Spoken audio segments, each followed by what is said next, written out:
আসসালামু আলাইকুম এভরিওয়ান, আশা করি সকলে ভালো আছেন। তো আপনারা অনেকে আসলে ফাইবারে আইডেন্টিটি ভেরিফিকেশন করতে গেলে আপনাদের সামনে এরকম একটা ইন্টারফেস শো করছে, please restart this process or request a new link to continue, season expired. তো এরকম আসলে এই প্রবলেমটা আপনারা কীভাবে সলভ করবেন সেটার সম্পূর্ণ প্রসেস আজকের ভিডিওতে আপনাদেরকে দেখিয়ে দেবো। তো অবশ্যই আপনারা ভিডিওটি না টেনে সম্পূর্ণ ভিডিওটি দেখবেন। তাহলে চলুন মূল ভিডিওটি শুরু করা যাক।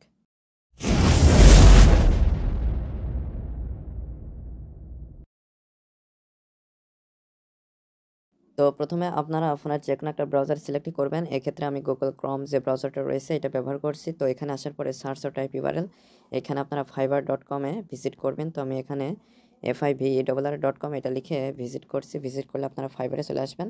আসার পরে এখানে আপনাদের অ্যাকাউন্টটি লগ ইন করে নেবেন। তো আমার এখানে অলরেডি লগ ইন করা রয়েছে। এখন জাস্ট আমি যে থ্রি ডট মেনু রয়েছে এই থ্রি ডটে ক্লিক করে এটা হচ্ছে গিয়ে ডেস্কটপ সাইটে করে দিচ্ছি।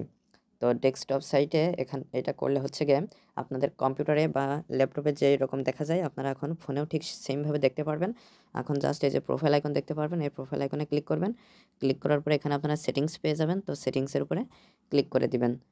সেটিংসের উপরে ক্লিক করে দেওয়ার পরে এখানে আপনারা পার্সোনাল অ্যান্ড বিজনেস ইনফো নামে একটা সেটিংস পেয়ে যাবেন। এটার উপরে ক্লিক করে দিবেন। ক্লিক করে দেওয়ার পরে এখানে আপনারা একটু লোডিং নেবে, তারপরে আইডেন্টি ভেরিফিকেশন আসবে, আপনারা জাস্ট ভেরিফাই এটার উপরে ক্লিক করে দিবেন।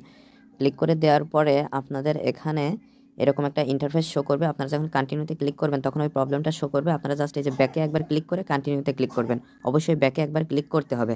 ক্লিক করার পরে আবার কন্টিনিউতে ক্লিক করবেন। ক্লিক করলে পরে আপনাদের এখানে একটু লোডিং নেবে, তারপরে পরবর্তী স্টেপগুলো ভেরিফিকেশন করার জন্য চলে আসবে এবং এখান থেকে আপনারা খুব সহজেই ভেরিফিকেশন করে নিতে পারবেন।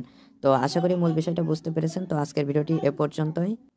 ভিডিও সংক্রান্ত কোনো মতামত থাকলে অবশ্যই কমেন্ট করে জানাবেন। আর যারা চ্যানেলটিতে নতুন এবং যারা এখনও চ্যানেলটি সাবস্ক্রাইব করেনি তারা অবশ্যই চ্যানেলটি সাবস্ক্রাইব করে আমাদের সাথেই থাকবেন।